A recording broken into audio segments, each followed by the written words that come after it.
내년 국산차 무려 15종이 쏟아져 나옵니다. 현대차의 베스트셀러 아반떼, 투싼 모두 신형 풀체인지 모델이 나오고요. 기아는 신형 셀토스가 나오고, 제네시스는 완전히 새로운 럭셔리 SUV GV90을 시작으로 G80, GV80, G90에 모두 하이브리드가 탑재됩니다. 르노 오로라2, 필란테가 나오고요. 한국 GM은 뷰익 엠비스타를 내놓습니다. KGM도 신차 2종이 예정돼 있다고 하는데, 어쩌면 이번에 나오는 신차들이 전기차와 자율주행 시대로 완전히 넘어가기 직전 최후의 가솔린 시대 신차들이라고 할 수도 있을 것 같은데요. 과연 내년에 어떤 국산차들이 나오게 될지 바로 말씀드려보도록 하겠습니다. 현대차는 먼저 스타리아를 페이스리프트하면서 전기차 모델까지 내놓습니다. 디자인은 이미 다 나왔습니다. 디자인이 극적으로 바뀌지는 않습니다만 그래도 사소한 디테일이 확실히 더 좋아졌습니다. 일단 일자 램프가 바뀌었어요. 기존의 스타리아 일자 램프는 좌우, 가운데가 딱딱 나뉘어진 3분할 램프였는데 신형 모델이 되면서는 요즘 그랜저나 소나타, 코나에 적용된 것과 마찬가지로 끊긴 부분이 없이 완전히 일자로 매끈하게 이어지는 심리스 호라이즌 램프가 적용됐습니다. 페이스리프트에 와서야 이 램프 디자인이 완성됐다는 생각이 들고요. 자, 그릴 디자인도 조금 달라졌습니다. 기존에는 그릴 디자인이 이런 식으로 벌집 모양이었다면 이번에는 수평형 장식이 더해진 디자인으로 바뀌었습니다. 기존에는 라운지 모델은 확실히 고급이네 라는 느낌이었다면 이번에는 일자 램프와 일맥상통하는 느낌으로 안정감 있는 디자인을 강조하고 있어요. 헤드램프도 기존에는 여기에 헤드램프가 있다 라면서 헤드릴을 따라서 사각형 크롬 장식을 더해놨었는데 이제는 별다른 장식 없이 그릴 속에 숨어있도록 만들어 놓고 있습니다. 최신 자동차 디자인 트렌드가 헤드램프처럼 실제 기능을 하는 것들을 숨겨놓는 방향으로 가고 있는데 스타리아도 그런 트렌드를 충실히 따라가는 걸로 보입니다. 좌측 후면 디자인은 크게 바뀌는 부분은 없는 것 같고요. 실내는 조금 바뀝니다. 일단 디스플레이 같은 경우 지금 ST1에 들어갔던 12.3인치 디지털 계기판입니다. 자, 그리고 실내에서 중요한 한 가지 변화가 더 있는데요. 컬럼식 기어 시프터가 적용된다는 겁니다. 스타리아, 현대차 최후의 버튼식 기어 시프터 탑재 차량이었죠. 사용성이 있어서 정말 말도 많고 탈도 많았던 버튼식 기어 시프터, 팰리세이드에서도 사라지고 소나타에서도 사라지고 마지막으로 스타리아에서까지 사라지면서 이제는 더 이상 볼 일이 없게 됐습니다. 자, 그러면서 이제는 컬럼식 기어 시프터가 들어옵니다. 산타페에 들어간 것과 비슷한 형태의 앞뒤로 돌려서 전진 후진을 바꾸는 기어 시프터가 들어가고요. 그러면서 기존의 별물처럼 툭 튀어나와 있었던 버튼식 기어 시프터 공간은 깔끔하게 사라지고 이 부분에 송풍구가 들어오게 됩니다. 훨씬 나아지네요. 스타리아 페이스리프트 원래 엔진은 세 가지였습니다. 2.1L 디젤, 3.5L LPG, 1.6L 터보 하이브리드 이렇게 세 가지였는데 이제는 디젤이 사라집니다. 사실은 지난 9월부터 진작에 판매가 중단됐었어요. 우리나라에서 이제 디젤은 거의 멸종 수준입니다. 10년 전인 2015년만 해도 점유율이 50%가 넘었었는데 이제 10년 만에 점유율이 한 자릿수 8%대가 됐습니다. 야, 이런 걸 보면 진짜 우리가 지금 좋다면서 타는 가솔린이나 하이브리드도 10년 뒤에는 정말 멸종 수순으로 갈지 모르겠어요. 아무튼 이제는 정말 우리나라 시장에서는 현대차가 디젤 엔진을 완전히 퇴출시키는 분위기입니다. 그래서 스타리아 페이스리프트 최고 출력 240마력을 발휘하는 3.5L LPG 엔진, 최고 출력 245마력을 발휘하는 1.6L 터보 하이브리드 엔진, 여기에 이제는 전기차 파워트레인이 추가됩니다. 여러 기사에 따르면 배터리는 84kWh NCM 배터리가 탑재된다고 하고요. 1회 충전 시 300km 중후반대 주행거리를 확보할 걸로 예상된다고 합니다. 모터 같은 경우는 ST1과 마찬가지로 217마력의 전륜구동 전기 모터가 하나 탑재될 걸로 예상되는데 이거 나오면 기아 PV5와 치열한 경쟁을 할 걸로 생각됩니다. 제 생각에는 PV5는 전기 PVV 전용 플랫폼을 써서 작은 크기 대비해서 넓은 공간이 강점인 이 카고 모델로서 더 인기가 있을 것 같고요. 스타리아 전기차는 확실히 승객용으로 또 승차감도 PV5보다 더 뛰어난 차로서 전기 승합차로서 인기를 누리게 될 걸로 생각됩니다. 스타리아 페이스리프트 내년 2월 중순부터 울산 공장에서 본격 생산된다고 하고 출시도 1분기에 이뤄질 걸로 예상됩니다. 다음은 그랜저 페이스리프트입니다. 그랜저는 원래 기업 인사 시즌에 맞춰서 올해 11월에 출시가 됐어야 했는데 내년 상반기로 출시 일정이 미뤄졌어요. 그만큼 내부적으로 더 담금질을 거쳐서 상품성을 더 높여서 나온다는 뜻일 텐데요. 일단 외관 디자인은 크게 바뀌지는 않습니다. 전후면 일자 램프 그대로 들어가고요. 다만 전면 그릴 디자인이 조금 더 공격적으로 기존의 중후한 느낌을 좀 덜어내고 다이내믹한 느낌을 더 강조하는 형태로 바뀌게 되고요. 헤드램프 같은 경우도 그릴에 더 자연스럽게 통합된 느낌으로 바뀌면서 제네시스에 들어가던 마이크로 렌즈 어레이 헤드램프 모듈이 들어갑니다. 헤드램프 각각의 모듈 사이즈가 가로 15mm, 세로 15mm 수준으로 아주 작아지기도 하지만 렌즈 한 개당 프로젝션 모듈이 256개씩 들어가는 첨단의 램프입니다. 그래서 야간에 주행할 때 상시 상향등을 켜고 환하게 주행을 하면서도 앞차나 마주오는 차가 있을 때 그 부분만 섬세하게 소등을 해주는 보다 뛰어난 성능의 지능형 헤드램프가 적용될 거예요. 후면에서의 변화는 기존의 하단에 위치했던 방향지시등이 일자 램프 위치로 상단으로 올라가게 됩니다. 지금 그랜저는 방향지시등이 밑에 있는 데다가 이게 시퀀셜 타입으로 스르륵 스르륵 켜지다 보니까 많은 분들이 문제를 제기하셨는데 이제는 확실히 그런 문제가 해소될 걸로 생각됩니다. 그랜저 페이스리프트에서 가장 중요한 변화는 실내입니다. 제가 지난번에 주행 중에 직접 찍은 영상인데요. 이걸 보면 와, 현대차 그룹의 차세대 인포테인먼트 시스템 플레오스 커넥트가 들어간 걸 볼 수 있습니다. 일단 중앙에 가로 세로 16:9 비율의 17인치로 추정되는 디스플레이가 하나 들어갑니다. 17인치로 추정되는 이유는 현대차가 올해 3월에 플레오스 행사를 개최했을 때 보여줬던 디스플레이 크기가 17인치였기 때문에 그 사이즈의 디스플레이가 그대로 들어갔을 걸로 추정되는 거고요. 일단 디스플레이 비율부터가 우리가 일상생활에서 쓰는 태블릿과 비슷하기 때문에 차 안에서 영화를 감상하거나 유튜브를 볼 때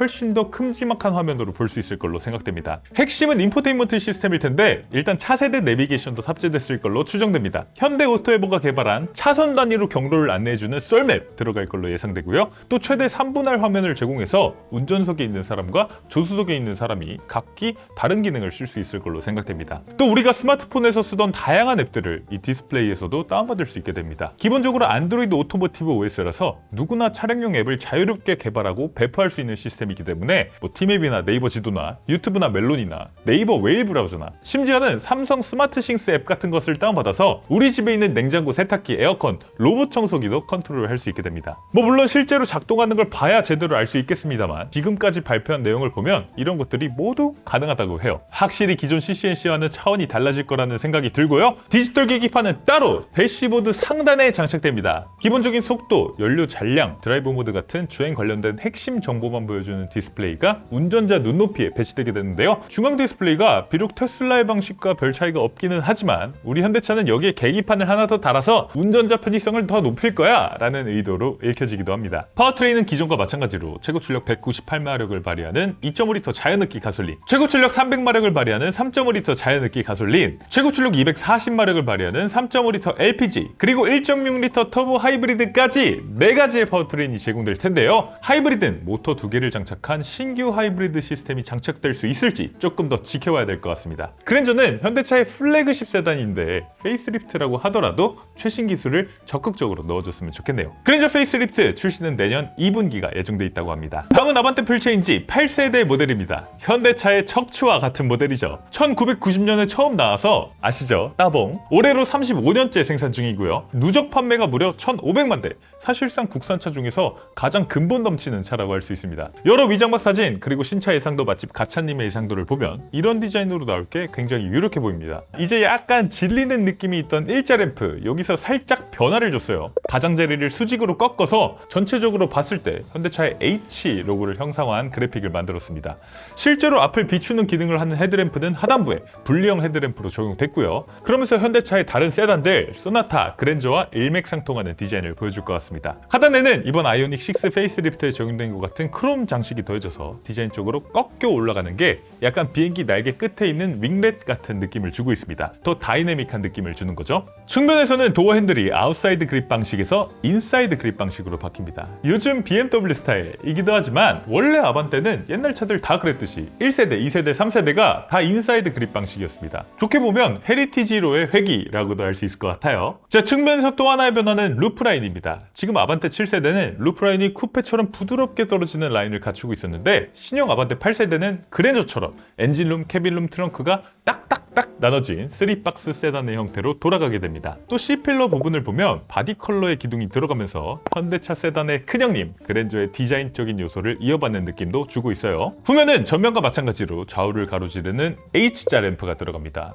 야, 지금도 H자인데 이 그래픽이 한층 더 과감하게 들어가게 되고요. 수직형 램프가 뒤쪽 차체 가장 끝단에 위치하면서 차폭을 한층 더 넓어 보이게 만드는 것 같습니다. 방향지 시등 역시 가장자리 수직형 램프 부분에 들어와서 후면에서 봐도 측후면에서 봐도 어디서든 후면 방향지 시등 램프가 잘 보이도록 만들었어요. 실내는 그랜저와 마찬가지로 가운데 16:9 비율의 디스플레이 하나, 운전자 눈높이의 디지털 계기판 하나가 장착되고요. 현대차의 차세대 인포테인먼트 시스템 플레오스 커넥트도 들어갑니다. 자, 그리고 기어 시프터가 바뀝니다. 기존 아반떼는 부츠 스타일 기어봉이었습니다. TRND 득득득득 방식을 고수하고 있었는데 이제는 핸들 뒤에 위치한 컬럼식 기어 시프터로, 그것도 지금처럼 앞뒤로 돌려서 전진 후진을 조절하는 방식이 아니라 메르세데스 벤츠의 방식처럼 위로 올리면 후진, 아래로 내리면 전진, 이 방식의 시프트 바이 와이어 기어 시프터가 들어갑니다. 그러면서 자연스럽게 운전석과 조수석 사이 공간이 더 넓어지고 이 부분을 더 자유롭게 활용할 수 있게 되는데, 아마 이 공간을 제대로 활용하기 위해서 지금 아반떼 7세대에 있는 운전석과 조수석을 나눠 놓는 이 구조물은 없어지지 않을까 싶어요. 파워트레인은 4가지가 제공될 걸로 예상됩니다.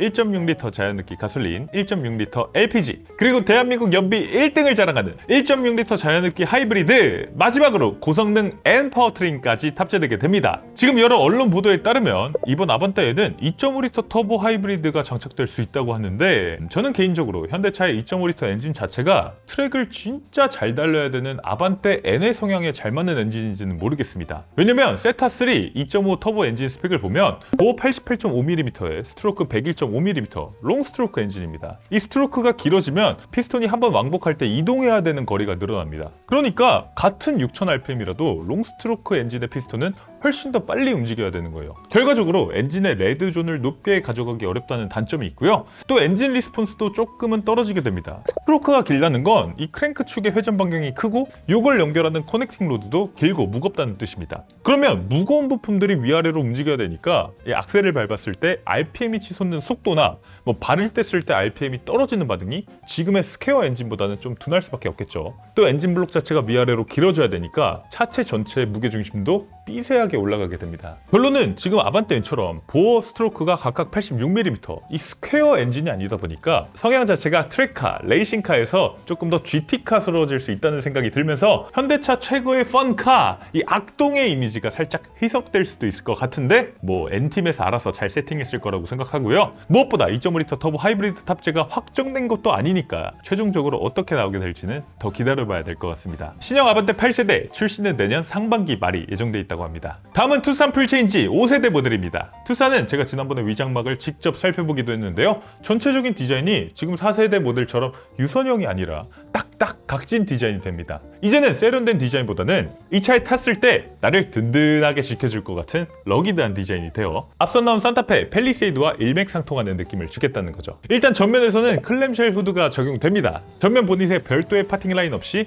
보닛 전체가 하나의 철판으로 만들어지는 거고요. 현대차가 요즘 SUV에서 아트 오브 스틸이라는 디자인 철학을 적용하고 있습니다. 이 철 자체가 가진 강인함을 드러내는 디자인을 하겠다라는 건데요. 투싼도 보닛 전체가 하나의 큼지막한 철판이 되면 그런 철의 매력을 더 잘 느낄 수 있게 되니까, 비록 생산하는 데 더 많은 기술과 비용이 필요하더라도 디자인을 위해서 굳이 클램쉘 후드를 적용해 놓게 되는 겁니다. 좋죠? 디자인적으로 완성도가 더 높아 보일 텐데 걱정되는 건 2가지입니다. 투싼은 그렇게 비싼 차가 아니잖아요. 지금 4세대 모델 기준으로 2,800만 원에서 시작하는 자동차인데 이런 신기술이 적용됐다고 해서 가격이 너무 큰 폭으로 인상되지는 않았으면 좋겠고요. 또 하나는 전면이든 측면이든 사고가 발생했을 때 이 보닛 전체를 통으로 교체해야 되니까 수리 비용이 많이 든다는 거, 이런 것도 조금 걱정되기는 합니다. 투싼은 어디까지나 가격 접근성과 유지비가 좋은 준중형 SUV로 남아줬으면 좋겠네요. 아직은 구체적인 디자인을 알 수는 없습니다만 위장막을 살펴봤을 때 분명한 것은 전면 가장자리에 수직형 DRL이 탑재된다는 것이고요. 헤드램프는 DRL이 끝나는 부분 하단에 위치하게 됩니다. 측면에서는 우선 프레임리스 사이드미러가 들어갑니다. 일반 사이드미러에서 프레임이었던 부분까지 통으로 거울이라서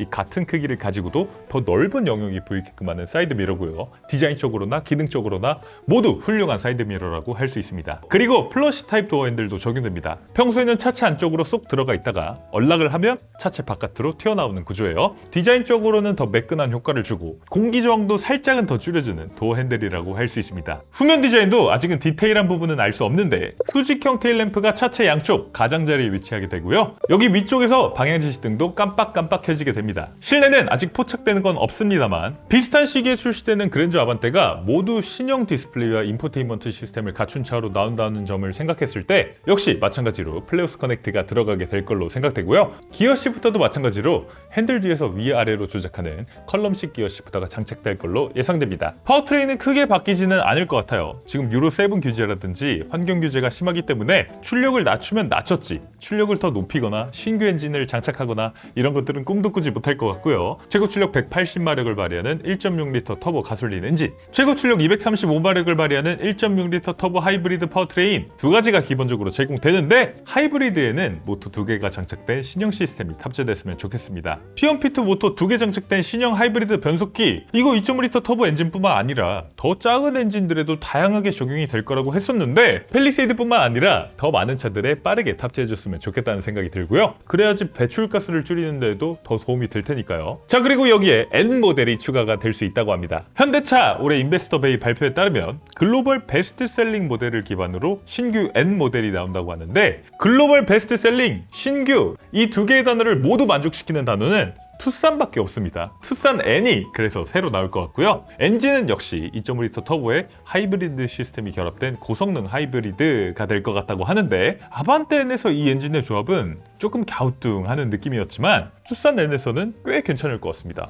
파워풀하게 넉넉하게 달리는 슈퍼 투싼 괜찮을 것 같기도 하고, 그 돈이면 그냥 산타페 갈 것 같기도 하고, 여러분들의 의견은 어떠신지 댓글로 자유롭게 남겨주세요. 투싼은 내년 2분기 말 혹은 3분기 초에 출시가 예정돼 있습니다. 다음은 산타페 페이스리프트입니다. 산타페 디자인 처음 나오고서부터 지금까지 논란이 끊이지 않고 있죠. 저는 솔직히 전면 디자인은 괜찮다고 생각합니다만 후면 디자인에 대해서는 좋게 말씀하시는 분을 거의 못 봤습니다. 오죽하면 테일램프 튜닝이 나올 정도니까요. 그래서 산타페는 풀 성형을 하고 나오기로 결심했다고 합니다. 전면 양쪽에 배치됐던 H 그래픽의 헤드램프를 없애고 전면 전체를 가로지르는 H 그래픽으로 디자인이 바뀌고요. 헤드램프도 아래쪽으로 자리가 바뀝니다. 그러면서 전체적으로 이런 사이보그 같은 이미지가 되는데, 저는 전면 디자인이 이게 더 좋아진지는 모르겠어요. 솔직하게 지금 디자인이 더 좋습니다. 후면 디자인은 세로형 테일램프가 적용된다고 하는데 아직은 구체적인 디자인 디테일이나 이런 것들이 공개된 것이 없습니다만, 어쨌든 기존에 많은 분들이 불만으로 얘기하셨던 뼈다귀 램프, 그건 확실히 사라졌을 걸로 생각되네요. 조금 아쉽게 느껴지는 건 산타페 5세대 모델이 처음 나왔을 때 디자인과 새로운 페이스리프트 모델 디자인이 너무도 달라지다 보니까 이 디자인 조금 해봤다가 저 디자인 조금 해봤다가 하는 느낌인 게 저는 살짝 아쉽습니다. 그래도 실내에서는 플레우스 커넥트 인포테인먼트 시스템, 디스플레이가 들어가면서 확실히 기존 CCNC 대비해서 더 우수한 기능을 보여줄 걸로 생각되고요. 최고 출력 281마력을 발휘하는 2.5L 터보 가솔린, 최고 출력 235마력을 발휘하는 1.6L 터보 하이브리드 그대로 적용될 텐데, 여기에 북미형 모델로 EREV 모델이 추가됩니다. 기본적으로 전기 모터로 구동하는 전기차예요. 여기에 엔진이 발전기 역할을 해서 배터리를 충전하는 방식입니다. 그래서 엔진은 작게 배터리는 크게 넣어서 배터리 충전 스트레스를 완전히 줄인 1회 풀 충전과 풀 주유로 700km 이상의 주행거리를 확보하는 방식의 주행거리 연장형 전기차 모델이 나오게 됩니다. 산타페 전기차라면 사실 우리나라 소비자들도 굉장히 반길 텐데, 이런 모델이 북미 한정으로 나오는 건 살짝 아쉽게 느껴지기도 하네요. 산타페 페이스리프트 출시는 내년 3분기 말에서 4분기 초가 예정되어 있습니다. 이제 기아입니다. 기아는 내년에 신차가 많지 않아요. 딱 2종의 신차만이 예정되어 있습니다. 먼저 이번에 공개된 셀토스 풀체인지입니다. 전면, 측면, 후면 디자인, 베이비 텔루라이드라는 별명이 딱 맞는 당당한 SUV 느낌이 강조된 차고요. 실내 디자인은 확실히 구형 셀토스 대비해서 더 깔끔하고 고급스럽고 넓어진 느낌이 드는데, 하나 아쉬운 건 내년에 출시되는 신차임에도 불구하고 이전 CCNC 인포테인먼트 그리고 일체형 디스플레이가 그대로 적용된다는 겁니다. 저는 사실은 굳이 SUV를 원하는 사람이 아니기 때문에 내년에 신차를 산다면 기다렸다가 신형 시스템이 적용된 저렴한 아반떼를 구매하거나 SUV를 굳이 구매한다면 조금 더 비용을 쓰더라도 투싼을 구매할 것 같은데, 물론 이 둘과 셀토스가 직접적인 비교 대상은 아니기 때문에 이런 식으로 비교하는 게 좀 이상하다라고 말씀하실 수도 있지만 저는 그렇습니다. 그럼에도 지금 시장에 나와 있는 소형 SUV 중에서는 분명히 최고의 상품성을 갖추고 있기 때문에 가격만 잘 나온다면 이번에도 높은 판매량을 보여줄 수 있겠죠. 1.6L 터보 가솔린에 니로에 들어간 1.6L 자연흡기 하이브리드 모델이 추가됐는데요. 구형 하이브리드라고는 하지만 확실히 연비가 압도적으로 뛰어난 파워트레인이기 때문에 이제는 많은 소비자들이 가솔린 대신 하이브리드를 선택하게 될 걸로 예상됩니다. 출시는 당장 다음 달입니다. 내년 1월 새해 첫 신차로 시장에 나오게 될 텐데 과연 어느 정도의 소비자 반응을 이끌어낼지 궁금해지네요.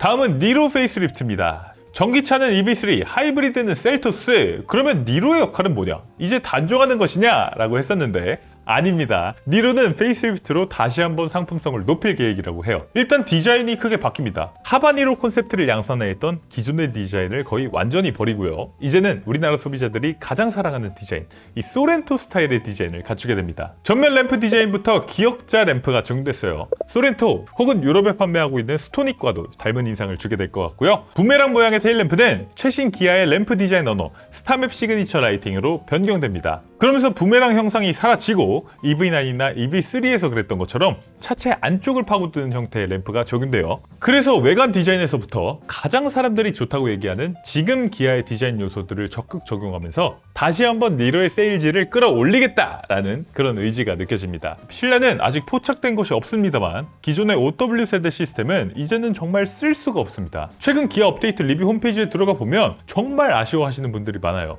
OW는 버려지는 건가요? 36 같은 아이고 이건 제가 차마 못 읽겠습니다. 네, 현행 CCNC 심지어 이제는 차세대 플레우스 커넥트 인포테인먼트 시스템을 개발한다면서 OW 세대를 제대로 신경 써주지 못하는 거 사실 쉽게 이해할 만한 상황은 아닙니다. 왜냐면 아직도 신차로 판매하고 있는 차량들에 탑재가 되고 있기 때문이죠. 레이 니로, 심지어는 기아의 플래그십 세단이라는 K9까지 OW 세대 시스템이 탑재되고 있는데 최소한 이 차들이 다 단종될 때까지는 쓰는 데 불편함이 없도록 업데이트를 신경 써줘야 되는 것이 아닌가 생각됩니다. 니로 페이스리프트에서는 OW 세대가 아니라 최소한 현행 CCNC 인포테인먼트 시스템이라도 탑재를 해줬으면 좋겠고요. 니로는 이제 하이브리드에만 집중할 계획이라고 해요. 1.6L 하이브리드, 우리나라에서 아반떼 다음으로 연비가 제일 잘 나오는 차입니다. 연비가 무려 20.8km/리터, 어마어마하죠. 이런 압도적인 연비와 경제성을 앞세워서 니로는 앞으로도 계속 소형 SUV 시장에서 경쟁을 이어나갈 거라고 하는데요. 출시는 내년 상반기가 예정돼 있습니다. 셀토스 출시 이후에 1분기 말에서 2분기 사이에 빠르게 출시된다고 하는데요. 과연 떨어진 니로의 인기를 되살려줄 수 있을지 시장의 반응이 궁금해집니다. 다음은 제네시스입니다. 완전 신차 GV90이 나오고요. G80, GV80, G90은 하이브리드 모델이 추가됩니다. 먼저 GV90입니다. 디테일한 리뷰는 저희 채널에 얼마 전에 올라간 영상 참고해주시면 너무 감사하겠습니다. 전체적인 외관 디자인은 기존에 공개됐던 네오른 콘셉트카와 유사합니다. 전면에 제네시스의 로고를 램프로 형상화한 윙페이스 디자인이 적용됐고요. 기존의 방패 모양 그릴을 생략하고 두 줄로 재해석한 형태입니다. 헤드램프도 이 두 줄 가장자리에 들어가서 진짜 최신 기술이 아낌없이 들어갔음을 강조하고 있어요. 측면엔 롱바디, 숏바디 모델 두 가지가 나오는데 롱바디 중에서도 최고급 모델에는 B필러리스 코치도어가 적용됩니다. 문이 양문형으로 열리는데 가운데 기둥이 없어서 2열 승객이 드나들 때 어떠한 불편함도 없도록 만든 거고요. 시트도 바깥쪽으로 회전시킬 수 있게 돼서 회장님이 타실 때 이렇게 자리에 딱 앉아서 회전해서 이렇게 실내로 들어갈 수 있는 그런 럭셔리한 기능도 제공될 걸로 예상됩니다. 후면도 제네시스의 두 줄 램프가 마찬가지로 적용되고요. 듀얼 챔버 에어 서스펜션도 적용돼서 차체 무게를 튼튼하게 지탱하면서도 조율이 잘 된 이 편안한 승차감을 제공해 줄 걸로 예상됩니다. 실내는 롤러블 디스플레이가 적용됩니다. 운전할 때는 꼭 필요한 정보만 보여주는 작은 디스플레이가 됐다가 정차 시에, 충전 시에는 영화 같은 것들을 대화면으로 즐길 수 있게끔 스크린이 쭉 올라온다는 건데요. 지금 기사를 보면요. 현대모비스, LG 디스플레이, 삼성 디스플레이가 모두 다 이 롤러블 OLED 디스플레이 입찰에 참여했다고 합니다. 세계 최초의 차량용 롤러블 디스플레이 타이틀을 놓칠 수 없다는 얘기죠. 언뜻 생각하면 롤러블 디스플레이를 그동안 여러 번 공개했던 삼성이나 LG 제품이 들어가는 게 맞지 않나 싶은데 모비스도 이미 2년 전에 이걸 개발 완료해서 탑재 준비가 다 끝났다고 하니까요. 최종적으로 어떤 회사의 제품이 들어가게 될지 궁금해지네요. 제네시스 GV90 아직 파워트레인 관련된 정보가 공개된 것은 없지만요. 110kWh 이상의 대용량 배터리, 여기에 듀얼 모터 탑재로 퍼포먼스와 주행거리 모두 현대차 그룹 자동차 중에서 최고 수준이 될 걸로 예상되고요. 가격도 최소한 1억 원 중반대, 최고급 모델은 2억 원이 넘어갈 걸로 예상되는데요. 하나 아쉬운 건 자율주행입니다. 하드웨어가 세계 최고 수준인 건 알겠어요.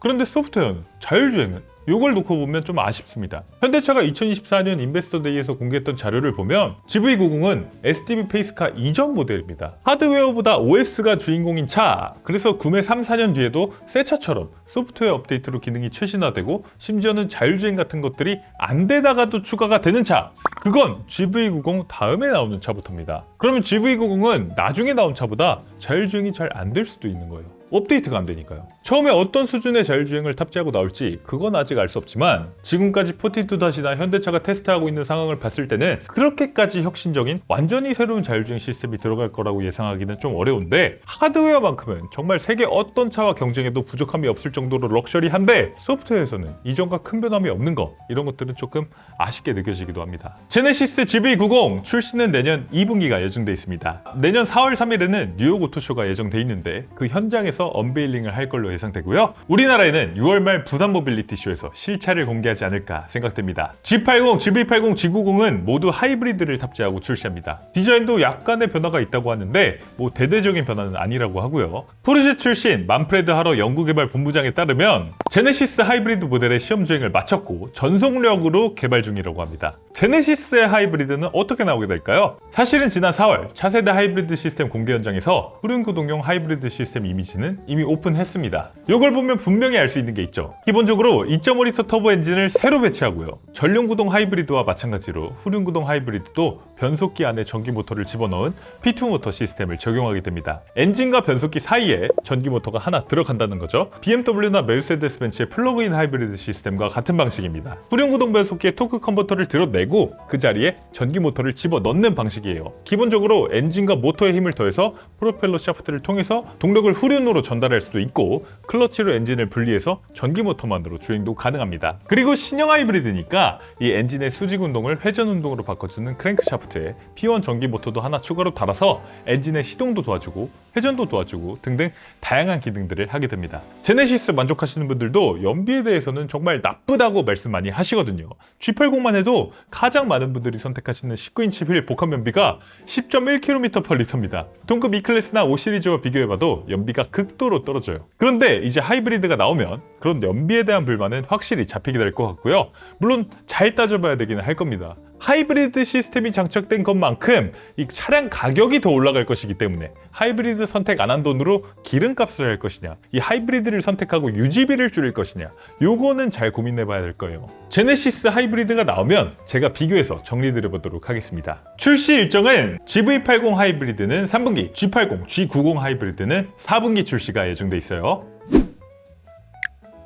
르노코리아는 그토록 기대하던 오로라2가 드디어 내년 상반기에 출시됩니다. 지난 9일에 르노코리아가 오로라2의 배출가스 소음 인증을 완료하면서 차명이 필란테인 게 공개됐는데요. 필란테는 이탈리아어로 빠르게 움직이는 또는 유선형의 라는 뜻을 갖고 있다고 합니다. 쿠페형 SUV로 나눈 차다 보니까 이런 식의 장명을 하게 된 것 같은데 멋지네요. 잘 어울립니다. 필란테는 지난번에 중국에서 위장막이 거친 사진과 특허 도면 이미지가 모두 공개됐습니다. 르노의 최신 디자인 언어가 모조리 적용됐어요. 새로운 시대를 뜻하는 누벨 R 디자인이라고 하는데 지금 보면 위쪽에 헤드램프 두구가 배치돼 있고 아래쪽에 독특한 DRL이 별도로 위치하고 있습니다. 이 DRL은 르노가 이미 작년에 콘셉트카를 통해서 보여준 적이 있습니다. 엠블렘이라는 수소 전기차 콘셉트카에서 이런 DRL 디자인을 보여줬는데 그게 지금 양산차에 가장 먼저 적용되는 차가 바로 르노코리아 필란테입니다. 그래서 DRL은 지금 르노의 마름모 로고 형태를 표현하고 있는데 직접적으로 마름모 형태로 램프가 들어오는 것이 아니라 이렇게 두 개의 선반을 이용해서 보는 사람으로 하여금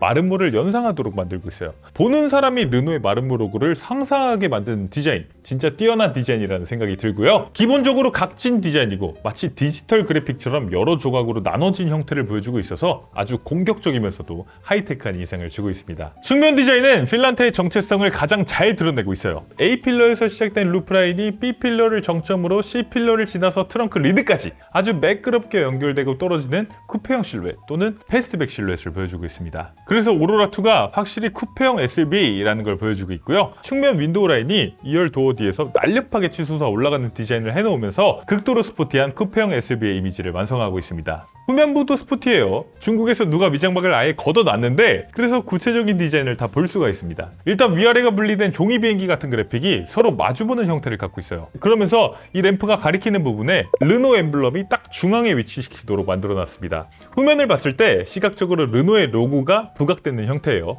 그래서 전체적으로 디자인을 봤을 때는 디자인이 오로라 1이었던 그랑콜레오스랑 너무 확연하게 다르니까 이 정도면 같은 파워트레인이 들어갔다고 하더라도 디자인이 더 좋아서 필란테를 선택하시는 분들이 분명히 계시겠다 싶어요. 실내는 계기판부터 중앙, 조수석까지 모두 디스플레이가 탑재된 그랑콜레오스와 거의 비슷한 실내가 적용되고요. 파워트레인도 지금 인증받은 걸 보면 그랑콜레오스에 들어갔던 하이브리드 파워트레인이 똑같이 적용된 걸 볼 수 있습니다. 1.5리터 터보 엔진에 3DHT 프로, 토요타처럼 유성기어 세트에 추가로 엔진에 3단 변속기를 하나 더 추가한 중국 GD의 하이브리드 시스템이 탑재됩니다. 중국산이라면서 거부감을 느끼시는 분들도 계시겠습니다만 그랑콜레오스 하이브리드가 나오고 나서 6만 대가 넘게 판매됐는데 지금까지 큰 말썽을 일으킨 적이 없는 파워트레인입니다. 아직까지는 신뢰성이 있는 하이브리드라고 말씀드릴 수 있을 것 같고요. 최고 출력은 245마력, 복합 연비는 15.7km/L가 발휘되는 효율성 높은 하이브리드였습니다. 르노 필란테, 저도 실물이 굉장히 궁금한데요. 출시는 내년 상반기 중이 예정돼 있다고 합니다. 상반기 초가 될지 아니면 그랑콜레오스가 그랬던 것처럼 상반기 끝자락에 부산 모빌리티 쇼에서 공개할지 아직 정하지 못했다고 하는데요. 이번 부산 모빌리티 쇼는 현대차가 GV90도 내놓고 그랜저도 내놓고 내놓을 차가 너무 많으니까요. 르노가 그 차들 사이에서 시선을 뺏기지 않도록